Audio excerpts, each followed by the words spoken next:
a couple of observations I got because Sami Zayn, you know, he is working for me and works for, he's over because he looks like shit, but it works for him because he can talk and he can work.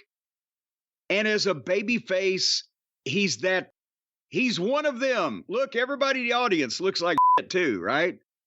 And they think, yeah, Sammy's just like us. It's like the old days where you wanted the people to feel that the baby face was just like you, one of you.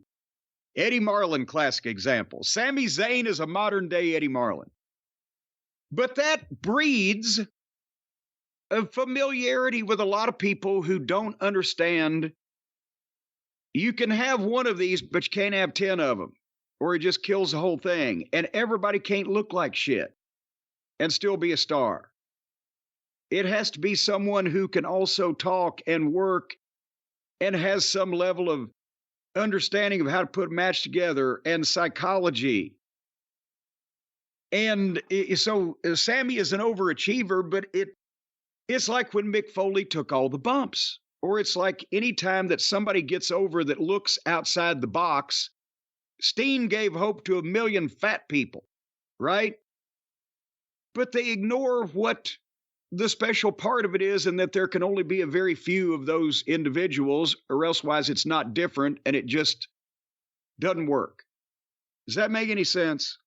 It makes lots of sense. And again, you're someone who has watched their entire career, for the most part, unfold in front of your eyes, and the frustrations of working with them when they were younger. Yeah.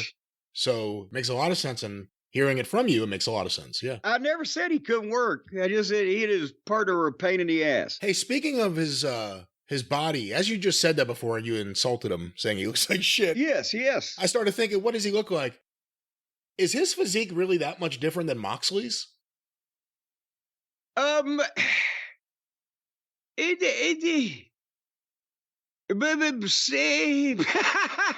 Just more hair. Just a little more hair, I think, on the body.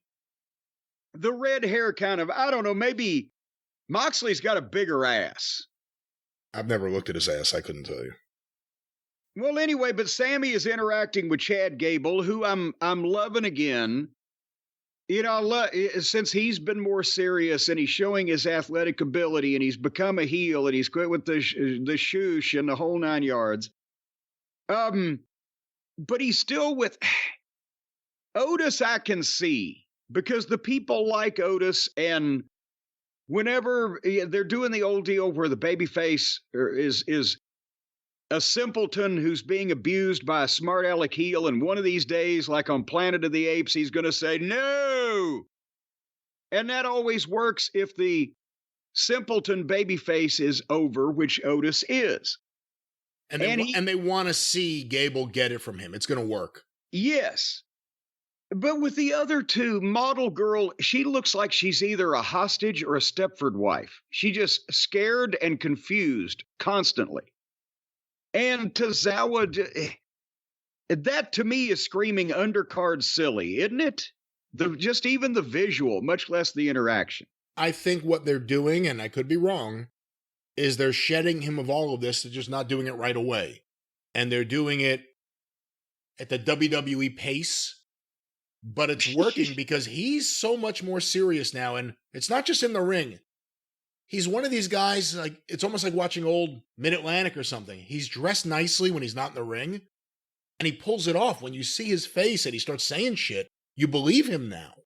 He seems like a real person, not a character. And he's doing the equivalent of Jericho's fake heel stuff with being so over the top with berating them, but he's doing it straight instead of acting like he's goddamn acting. So it kind of works there. Anyway, Sammy and Gable had a match, and I knew it was going to be well worked, exciting, and last quite a while. And basically, they told the story of the heels, the Stooges wouldn't cheat for him, so he kicked Tozawa and Model Girl out of ringside. And then Otis wouldn't cheat, so Gable slapped the shit out of him. And then finally, Otis interfered at a crucial point, and then Chad hit his rolling German with a fucking bridge, beautiful, and beat Sami in a non-title match going into the pay-per-view and blah, blah, blah. So that was the first 30 minutes of the show, but at least, you know, it moved and it was good. And I like, again, I like Chad showing the athleticism, because that's what we liked when he was paired with Jordan, right? In NXT and working with FTR. Was the kid's incredibly, and he's so strong for his size. And that was him as a babyface with longer hair. This is a different guy, and he's been doing it seriously. He's become one of my favorite people on this show. I look forward to seeing where they're going to go with this.